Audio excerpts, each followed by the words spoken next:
Et bonjour à toutes et à tous, je suis très content de vous retrouver aujourd'hui pour une nouvelle vidéo d'update de ma collection. Ça fait un petit moment que j'ai une pile de CD à vous présenter et je l'avais mise de côté, mais finalement j'ai eu un manque de temps, j'ai préparé ma vidéo sur Hammerfall où j'ai beaucoup travaillé. Donc enfin je vais pouvoir vous la présenter maintenant que c'est le week-end que j'ai un petit peu de temps. Et donc ce que je vous propose c'est qu'on commence directement. Alors la première trouvaille aujourd'hui c'est un vinyle... Mais... Mais tu t'es trompé de pile. Tu t'es trompé de pile, c'est pas la bonne. Mais non mais tu vois bien que c'est pas du métal ça. Désolé, petit problème technique. Alors, tout de suite, on va commencer avec la première album, qui est un album de Loud Blast. Donc, c'est leur album de 2014 qui s'appelle Burial Ground, que je n'ai jamais écouté malheureusement, mais en fait, je me souviens de la sortie de ce disque. J'avais découvert Loud Blast et donc c'était le premier album de Loud Blast qui sortait quand je connaissais le groupe. C'est un groupe que j'écoute depuis longtemps, notamment leur EP Cross the Threshold qui pour moi est juste un monument. Et en fait, j'avais jamais trop réussi à choper des Loud Blast pas chers, parce qu'à l'époque quand je découvrais, j'étais étudiant et du coup je pouvais pas m'acheter tous les disques que je voulais, je devais acheter d'occasion et genre 2-3 euros max, et Loud Blast c'était impossible à trouver. Donc maintenant que je travaille, que je gagne ma vie et que ces disques qui étaient neufs à l'époque sont passés d'occasion, ils valent moins cher aujourd'hui et je peux enfin me les procurer. Voilà, c'est juste le deuxième Loud Blast que j'ajoute à ma collection et je suis plutôt content. Burial Ground, j'ai hâte d'écouter ça. En plus, je me souviens, ça avait eu des bons retours cet album. Donc voilà, avec une pochette qui est sympathique, que je mettrai en insert comme d'habitude. Ensuite, grosse découverte. Alors là, ce que je présente, c'est une commande sur internet. J'étais trop content. Un bootleg de Pantera, Live USA 1994. Donc qui s'appelle Vulgar Life Power USA 1994, pardon. Et ça devait être sorti juste après Far Beyond Driven. Donc en gros, on a des titres des trois albums, Cowboys from Hell, Vulgar Display of Power et Far Beyond Driven. Et je suis content parce que mine de rien, c'est le troisième bootleg de Pantera que j'ai, je commence à en avoir quelques-uns. Plutôt content, Pantera c'est une grosse énergie en live, il n'y a pas le morceau Cemetery Gates qui est mon préféré de tous les temps de Pantera. Mais voilà, il y a toujours les gros classiques, Cowboys from Hell, I'm Broken, Domination, Walk, voilà, bref. J'en passe, énorme groupe Pantera, c'est un groupe que j'écoutais quand je commençais le métal, c'est vraiment un des groupes qui m'a initié un peu à un métal un peu plus dur, quoi, on va dire, un peu plus musclé. Et voilà. Et il y a aussi deux morceaux bonus dessus d'un live de 93 avec Heresy et By Demons Be Driven. Voilà, Pantera, un bootleg, trop content. Ensuite, là, je vais peut-être mettre une petite sonnette en mode gling gling quand je complète une discographie parce que c'est le cas. Je me suis enfin procuré le Kingdom of Madness Dead Guy, le Kingdom of Madness Dead Guy, leur album de 97. Donc entre The Savage Poetry et Vainglory Opera. J'ai jamais écouté ce disque, je connais aucun morceau et c'est toujours un disque. Comment dire, la pochette ne m'a jamais donné envie d'écouter ce disque, mais bon voilà, maintenant que j'ai tous les Head Guy, je vais pouvoir m'écouter ça tranquillement et pourquoi pas faire une vidéo un peu sur mon ressenti sur tous ces disques-là. Head Guy, un de mes groupes préférés, dont le dernier album date de 2014, ils ont fait une compilation en 2017 et ils font plus grand chose aujourd'hui, donc il manque juste cette fameuse compilation de 2017 où il y a quelques titres bonus, pareil 2-3 compilations singles où il y a des morceaux qui sont pas trouvables sur les albums studio, et là j'aurais absolument tout du groupe, mais bon, je considère que là la discographie est complétée. Kingdom of Madness Dead Guy. Ensuite, je me suis fait un petit album de Sirenia, donc du métal symphonique.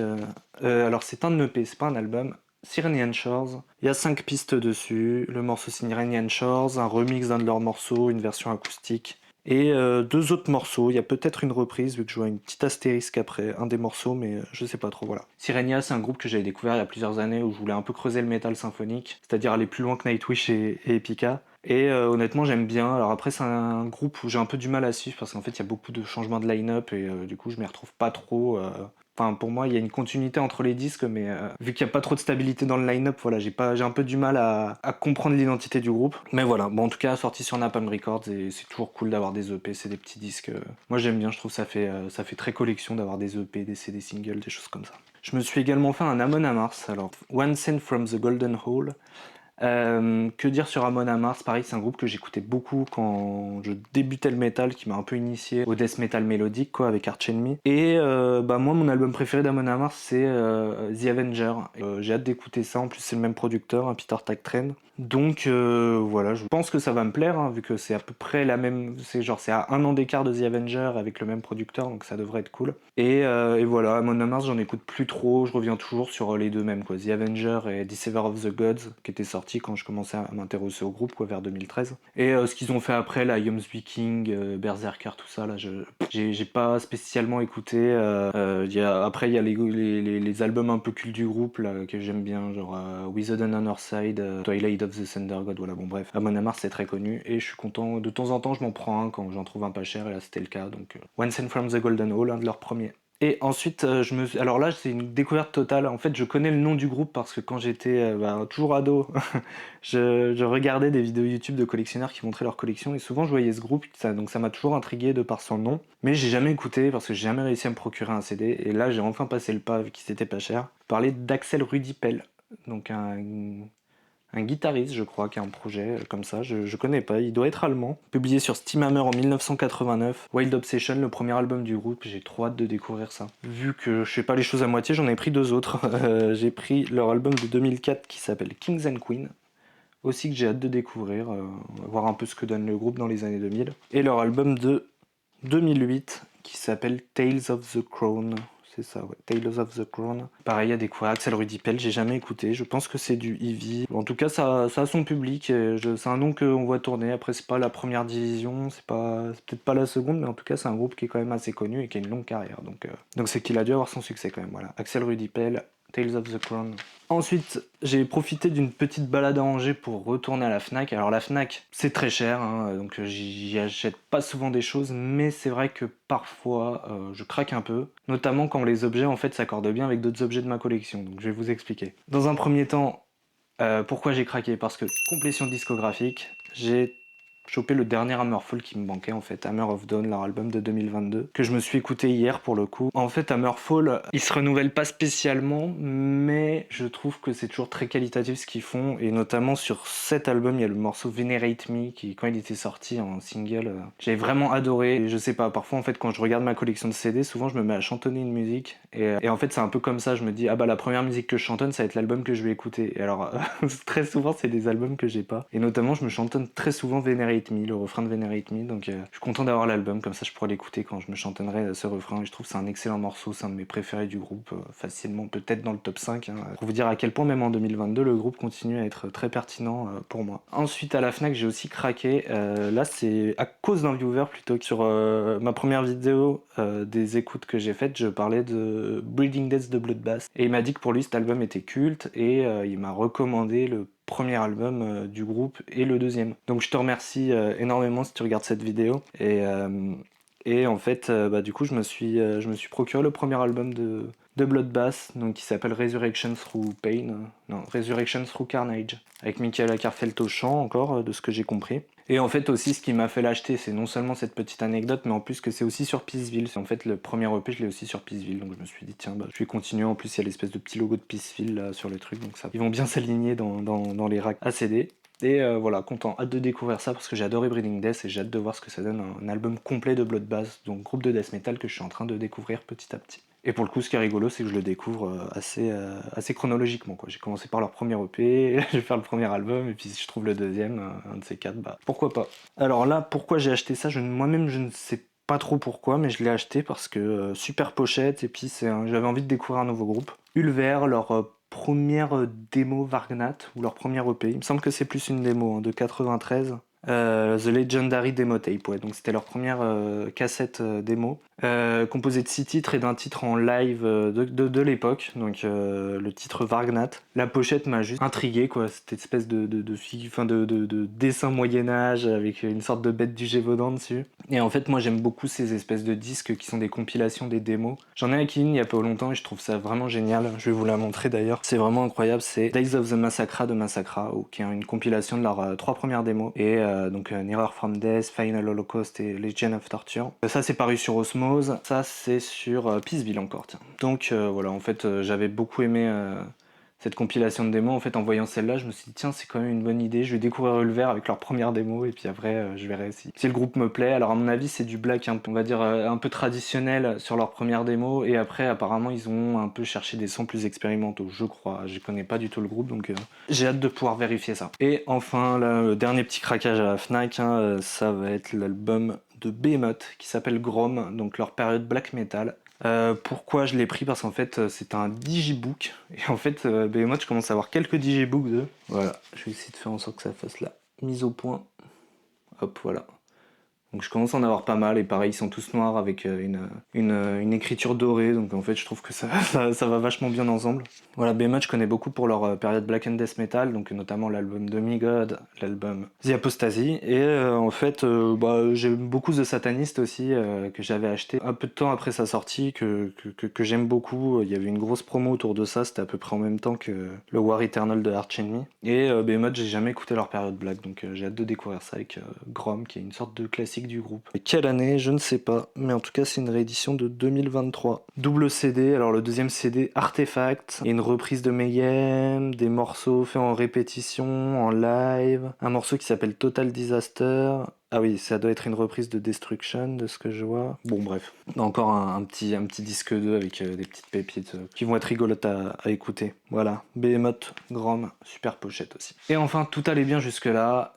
Je sors de la Fnac, j'ai fait mes emplettes, je suis content, j'ai plein de CD à écouter. Et là, je passe devant un magasin à Angers que j'aime beaucoup qui s'appelle CDBD. J'y suis passé complètement par hasard, hein. C'est pas du tout parce que je voulais y aller pour voir s'il y avait des CD aussi. Et c'est un super magasin qui vend des BD, qui vend des vinyles, qui vend des CD, qui vend des petites cassettes, enfin qui ont un peu de tout quoi, d'occasion, qui ont des trucs neufs aussi. Et notamment ils ont un petit bac à métal, de CD de métal, il doit avoir du vinyle aussi en neuf. Et à chaque fois que j'y vais, je dois y aller 1 ou 2 fois par an. À chaque fois que j'y vais, il y a toujours, ils renouvellent toujours des trucs, il y a toujours de nouvelles choses. Et donc, en fait, j'ai commencé à regarder, et là, j'ai vu des choses, mais j'ai pris parce que c'est vraiment des disques que je recherchais, ou des complétions de groupes que j'avais, donc je vais vous présenter tout ça. J'ai trouvé, alors là, j'étais content à 8-9 euros, quelque chose comme ça, le dernier album de Freedom Call, donc de 2024, Silver Romance. Je suis trop content parce que Freedom Call, c'est vraiment un groupe que j'ai creusé, et je connais mal leur deuxième moitié de carrière. Je connais très bien leurs 5 premiers albums que j'adore, et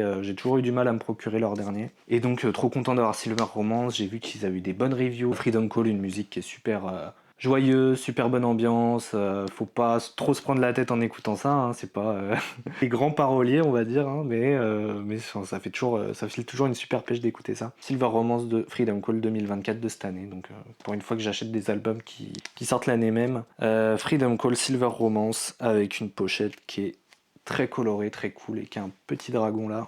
On verra que ça aura son importance sur l'une des vidéos que je vais sortir avant ou après celle-là, je sais pas encore. Alors là, j'ai acheté pour le coup complètement au pif, hein. Là, j'ai dit que je complétais des discographies, mais alors pas du tout. En fait, j'ai juste été intrigué par la pochette de Ravageur, Storm of Sin. Que dire de ce disque? Je ne connais pas. C'est sorti sur Osmose. La pochette m'a juste intrigué. On dirait une sorte de truc Brutal Death ou un délire comme ça, quoi. Donc j'ai hâte de découvrir ça. Après, bon, il y a des pentacs, donc c'est peut-être du black, c'est peut-être les deux, qui sait. Et Ravageur, c'est, alors apparemment, moi je pensais que ça allait être une petite découverte rare, quoi, parce que j'avais jamais vu ce disque, mais en fait en me rebaladant dans des boutiques quelques semaines après, je l'ai revu, donc je me suis dit tiens, c'est marrant. Je l'ai pas encore écouté, donc j'ai hâte de découvrir ça. On va bien voir ce que ça donne, avec un délire un peu Warhammer, un peu Diablo, un peu pochette de Slayer, un peu tout ça, quoi, mais bon. En tout cas, la pochette m'a bien intrigué, donc ils ont bien fait le taf, mais la pochette part un peu dans tous les sens, quoi. Aussi, là, j'étais hyper content, je me suis trouvé le premier album d'André Matos, donc c'est un groupe qui a 3 disques, j'ai les deux autres, donc il me manquait juste celui-là, et quand je l'ai vu, les prix étaient pas trop chers, hein, genre 5-6 euros pour des disques.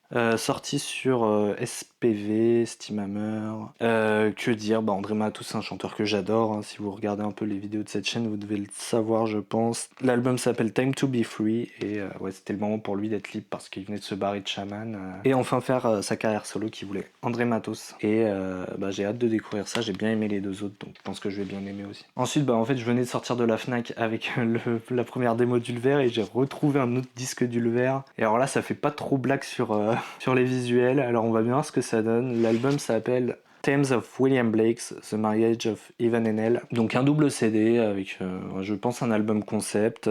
Il y a l'air d'avoir toute une histoire autour de ça, donc j'ai hâte de découvrir ça aussi. Alors c'est quelle année? C'est 2010. Donc là, du coup, c'est du Ulver un peu plus récent, hein. On va bien voir ce que ça donne aussi. Je sais pas si tu connais Ulver, mais si tu connais Ulver, je suis chaud d'avoir ton retour là-dessus. C'est un groupe que t'aimes bien, c'est un groupe qui est un peu anecdotique, je sais pas trop. Voilà. Hop. Là aussi, j'étais hyper content parce que je suis sur un groupe brésilien en ce moment que j'adore qui s'appelle Crisione, grâce notamment à une chaîne YouTube qui s'appelle Mes Vieilleries, qui en parle, qui a fait une longue tier list dessus. Je vous invite à la regarder d'ailleurs. Je la mettrai peut-être dans la description. Et donc, c'est leur album de 2003, Work of Carnage, avec des jolis serpents sur la pochette. Il y a pas mal de titres. Il me semble qu'il y a In League with Satan, ça doit être Venom. Ça. Ils font souvent des reprises, Crisione, donc ça doit être une reprise. Ouais, c'est ça. In League with Satan, written by Venom.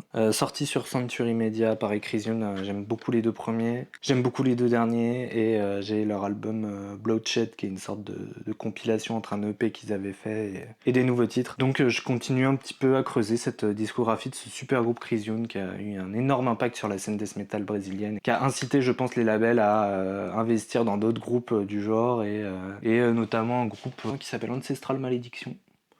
Voilà, si ça vous intéresse. Voilà, Crisione, leur album Work of Carnage. Et enfin, on finit avec un groupe que j'ai découvert il y a un petit moment. Et en fait, depuis, j'ai accumulé pas mal de mediabooks du groupe. Et là, c'est pas un mediabook, mais c'est une édition limitée de Creator, Phantom Antichrist, leur album de 2012. Je me souviens quand il était sorti, lui aussi. Je me souviens que les pochettes et tout, ça m'avait assez indrié. Et donc, c'est une édition spéciale avec l'album, donc sa vraie pochette, et un DVD bonus avec un live au Wacken Open Air. Alors, il y a quelque chose qui s'appelle Harvesting the Grapes of Horror. C'est pas un morceau de l'album, donc je pense que c'est pas un clip, ça doit être peut-être un truc bonus, je sais pas trop. Sur le live at Wacken Open Air, il joue le morceau Violent Revolution, Phobia de l'album Outcast que j'adore, Pleasure to Kill et tout, bon bref, les gros classiques du groupe, et trop content, enfin, je complète petit à petit ma discographie de Creator, qui est un groupe de thrash allemand, qui est juste sublime, et voilà, aussi, je sais pas si on voit bien les pochettes, non on verra pas, ah si, hop, voilà, bon, bah en tout cas... merci beaucoup d'avoir regardé cette vidéo. Moi, c'est des vidéos qui me font plaisir, ça me permet aussi de m'y retrouver sur mes collections. Ça permet un peu de voir ce que j'ai envie de découvrir en ce moment. Donc si t'as aimé la vidéo, n'hésite pas à t'abonner pour voir la suite des choses, mettre un petit like histoire de soutenir. Et puis on se dit à très bientôt pour une nouvelle vidéo. J'en ai déjà écrit une, là, je vais la tourner juste après. Je pense que je changerai de t-shirt histoire de faire genre que je fais pas tout d'un coup. Voilà. En tout cas, merci beaucoup et on se dit à la prochaine. Bah oui, mais forcément, si tu te trompes de pile de CD, bah oui, bah c'est...